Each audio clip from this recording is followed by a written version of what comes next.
First line நேயர்களுக்கு வணக்கம். இப்போ என்ன பார்க்க போகிறோம் அப்படின்னா, சைக்காலஜிக்கலாகவும் ஒரு நடிகரை பற்றி நம்ம பார்க்க போகிறோம். அதுதான் அல்லு அர்ஜுனாவை இன்றைக்கி வந்து என்ன அப்படின்னா, சிக்கல்பட் அப்படின்ற ஒரு போலீஸ் ஸ்டேஷனு, அந்த போலீஸ் ஸ்டேஷனில் வச்சு உயிர் பயத்தை காட்டினேன்டா பரமா அப்படின்ற மாதிரி உண்மையான போலீஸ் எப்படி இருக்கும், எப்படி விசாரணை நடத்தும் அப்படின்றத முதல் முறையாக அல்லு அர்ஜுனாவுக்கு தெலுங்கானா போலீஸ் காட்டியிருக்கு, சிக்கப்பள்ளி அப்படின்ற ஒரு போலீஸ் ஸ்டேஷனில் வச்சு.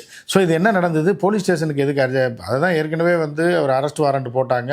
இப்போ கீழ்கோர்ட்டில் வந்து அரெஸ்ட் வாரண்ட் போட்டு அவரை அரெஸ்ட் பண்ணி 15 நாள் காவல்னு சொல்லி அவரை காவலுக்கு கொண்டு போகிறதுக்கு முன்னாடியே ஹைகோர்ட், அந்த ஊருடைய ஹைகோர்ட் வந்து தெலுங்கானா ஹைகோர்ட் வந்து அவருக்கு பெயில் கொடுத்துருச்சுல. அப்புறம் இப்போ போலீஸ் ஸ்டேஷன் அப்படின்னோடனே இப்போ இது வந்து எப்படின்னா ஒரு கோல்டு வாராக மட்டும் இல்லாமல் ஒரு ரிவெஞ்சாக அப்படி பார்க்க முடியுமான்னு எனக்கு தெரியல.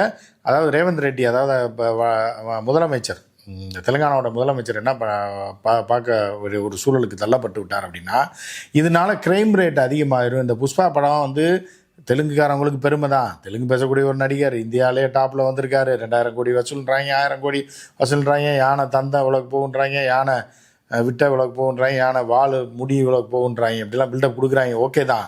இன்னொரு பக்கம் நம்ம ஊர் மக்களை, நம்ம ஊர் ரசிகர்களை வந்து டுபாகூர் ஆக்கி விட்டுறோம், ரவுடி ஆக்கி விட்டுறோம் அப்படின்ற அச்சம் ரேவந்த் ரெட்டிக்கு இருக்குது. அதை தொடர்ந்து தான் இந்த நடவடிக்கைலாம் எடுத்துக்கிட்டு இருக்காங்க. இப்போ என்ன ஆயிடுச்சு அப்படின்னு பார்த்தீங்கன்னா, புஷ்பா வீட்டில் அதாவது அல்லு அர்ஜுனா வீட்டில் கல்லெடுத்து எரிஞ்சாங்க, பூச்சட்டியை போட்டு உடைச்சாங்க, பெரிய ரகலையெல்லாம் பண்ணாங்க முந்தானாள். அது யார் அப்படின்னு பார்த்தா, அந்த நபர் வந்து ரேவந்த் ரெட்டிக்கு ரொம்ப வேண்டிய ஆள், ரேவந்த் ரெட்டி கூடயே நின்று ஃபோட்டோ எடுத்த ஒரு ஆள் அப்படின்னு சொல்லி யாருன்னா, தெலுங்கானா ராஷ்டிர சமிதின்னு இருந்து பாரதிய ராஷ்டிர சமிதின்னு மாறி நாசமாக போன கட்சி அந்த ஃபோட்டோவை வெளியிட்டு இந்த மாதிரி இவருக்கு வேண்டியவர் தான் அல்லு அர்ஜுனா வேணே பழி வாங்குறாங்க, அவரை போட்டு தாக்குறாங்க, அவரை வந்து நெருக்கடிக்கு உள்ளாக்குறாங்க அப்படின்ற மாதிரியா ஒரு விஷயத்தை கொண்டு வராங்க. ஸோ இப்போ இதனால் என்ன அரசியல், அங்குள்ள அரசியலில் 2 விஷயத்தை நீங்கள் பார்க்கணும். அங்கே வந்து என்னென்னா, காங்கிரஸ் அடித்து பிடிச்சி ஜெயிச்சு வெற்றி பெற்று ரேவந்த் ரெட்டினா போன 5 வருஷத்தில் யாருக்குமே தெரியாது, ஆனால் அவர் ஒரு சூப்பர் முதலமைச்சராக அங்கே இருக்கார்.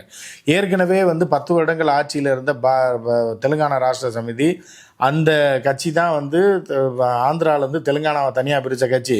இப்போ அல்லு அர்ஜுனாவை இவருக்கு கொடுக்கக்கூடிய நெருக்கடி காரணமாக அல்லு அர்ஜுனா அரசியலுக்கு வந்துட்டா பாரதிய ராஷ்டிரிய சமிதி டோட்டலாக குயில போட்டு மூடிடுவாங்க அப்படின்ற பயம் அவங்களுக்கு இருக்குது. ஸோ இதுக்கான திட்டம் தான் காங்கிரஸ் பண்ணுதோ. அதாவது என்னென்னா, அல்லு அர்ஜுனாவுக்கு ப்ரெஷர் கொடுத்து தெலுங்கானாவில் அரசியலுக்கு வர வைத்து அவரை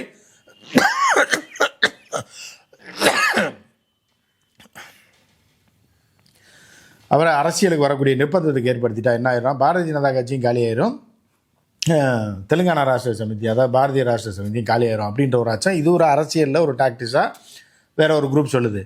ரேவந்த் ரெட்டியை பொறுத்தளவுக்கு என்ன பார்க்குறாரு அப்படின்னு பார்த்தீங்கன்னா, அதாவது போலீஸ் ஸ்டேஷன் அடித்து நொறுக்கிறது.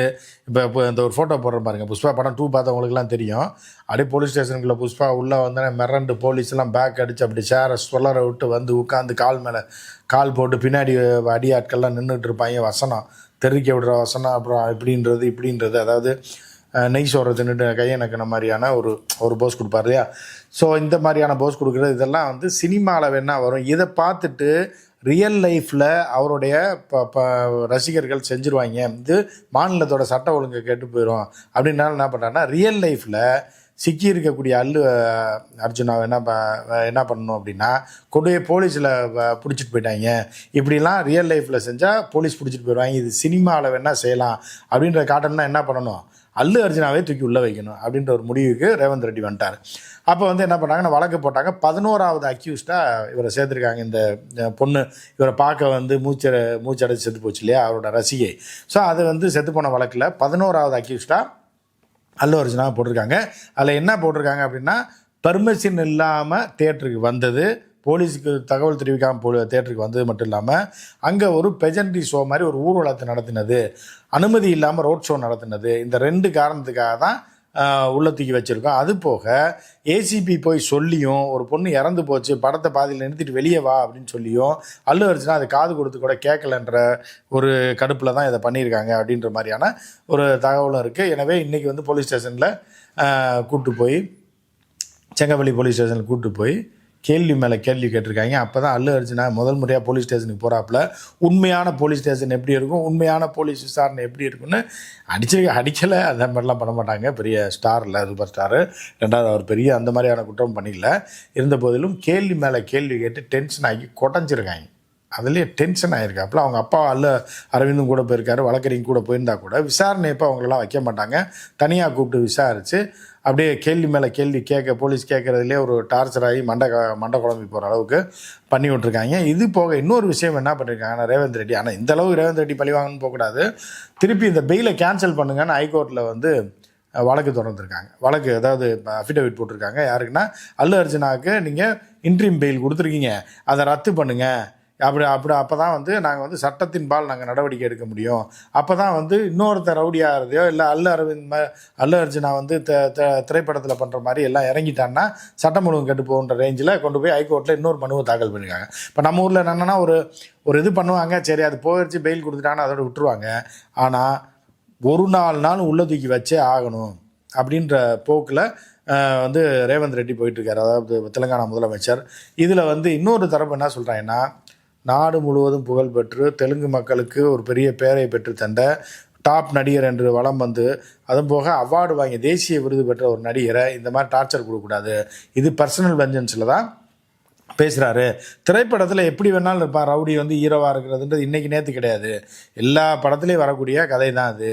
பல படங்களில் ஆக்ஷன் படங்களில் ரவுடியாக தான் இருப்பான், நெகட்டிவ் கேரக்டர் பண்ணுறவன் தான் ஹீரோவாக இருப்பான் அப்படின்றது தெரிஞ்சுது. அதை பழி வாங்குறதுக்காக இப்படிலாம் பண்ணக்கூடாது, போதும் நீங்கள் நடவடிக்கை எடுத்தது போதும், போலீஸ் ஸ்டேஷனுக்கு வர வச்சிங்க, பெயிலில் அரெஸ்ட் பண்ணணும்னு பார்த்தீங்க, சரி அவர் வந்து மனம் வருந்தி இது பண்ணிட்டார், திருந்திட்டார், நீங்கள் திருப்பி அவரை டார்ச்சர் கொடுத்து அவரை கொண்டு போய் ஒரு நிர்பந்தத்தில் தள்ளுறீங்க. ஒரு நடிகர் எப்படி அப்புறம் சுதந்திரமாக ஒரு இதில் நடிக்க முடியும், இது வந்து வைத்தறிச்சல் காரணமாக காங்கிரஸ் கட்சி செய்யுது அப்படின்ற மாதிரியான ஒரு பேச்சும் ரசிகர்கள் மத்தியில் பேசுகிறாங்க.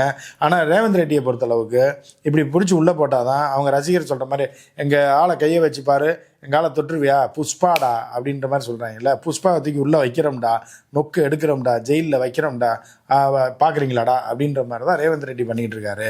ஸோ இது வந்து ஒரு போட்டிக்காக பண்ணுறது. உண்மையிலே அல்லு எடுத்து போய் தான் இருக்காப்புல. எந்த நேரத்தில் இவங்க தூண்டி விட்டு போயிடும் ரசிகர்கள் புஷ்பா 2டான்னு, ஆனால் தூக்கி உள்ளே ஜெயிலில் இருக்க நான் இல்லடா, என்னைய கொண்டு இல்லடா உள்ளே வச்சுடாங்க, நீங்கள் பாட்டுக்கு பேசிட்டு கத்திட்டு ஓடி போயிடுவீங்க, நான்லடா உள்ளே இருக்குன்னு ஏன்டா ரேவந்த் ரெட்டியை போட்டு சொரிஞ்சு விட்றீங்க அப்படின்னு புஷ்பா மனசாட்சி சொல்லிகிட்டு இருக்கிறதா அவர் ரசிகர்கள் சொல்கிறாங்க. எனவே எது எப்படியோ ஒரு நாளும் அல்லு அர்ஜுனாவை உள்ளே தூக்கி வைக்கணும், அப்போ தான் ரசிகர்கள் அடங்குவா. இல்லைன்னா ஆளுக்கு புஷ்பா 2 மாதிரி ஆளுக்கு நம்மளும் போலீஸ் எதுக்கலாம், போலீஸை உடைக்கலாம், போலீஸ் ஸ்டேஷன் நொறுக்கலாம், துப்பாக்கி எடுத்து சுடலான்ற மாதிரி போயிடுவாங்கன்ற மாதிரியான மனநிலையில் ரேவந்த் ரெட்டி இருக்கார் அப்படின்னு சொல்லப்படுது. எனவே இது எந்த போக்கில் போய் முடிய போகுதுன்னு தெரில. நடிகர்கள் எல்லாம் இயக்குநர்கள் எல்லாம் அல்லு அர்ஜுனாவுக்கு சப்போர்ட் பண்ணுறாங்க. இதில் இன்னொரு உள்குத்து என்னென்னா, எதிர்கட்சிகளை அழிச்சு விட்டு அல்லு அர்ஜுனா அரசியலுக்கு வர வச்சு காங்கிரஸும் அல்லு அர்ஜுனாவும் ஒரு போட்டியாக போயிட்டு இருந்தோன்னா மீதி எல்லாம் காலியாகிடுவான்ற அரசியலை காங்கிரஸ் பண்ணுதுன்ற மாதிரியான குற்றச்சாட்டு ஒரு பக்கம் இருக்குது. பாருங்கள், ஒரு சாதாரண ஒரு பொண்ணு செத்து போச்சு, ஒரு நடிகர் படத்துக்கு போயிட்டு அந்த கூட்டத்தில் இறந்து செத்து போனதை எப்படியெல்லாம் அரசியலாக்குறாங்கன்றதை நீங்கள் புரிஞ்சுக்கணும். இதெல்லாம் உள்குத்து அரசியலில் ஒரு பகுதி. மற்றும் ஒரு நிகழ்ச்சியில் சந்திப்போம். நன்றி, வணக்கம்.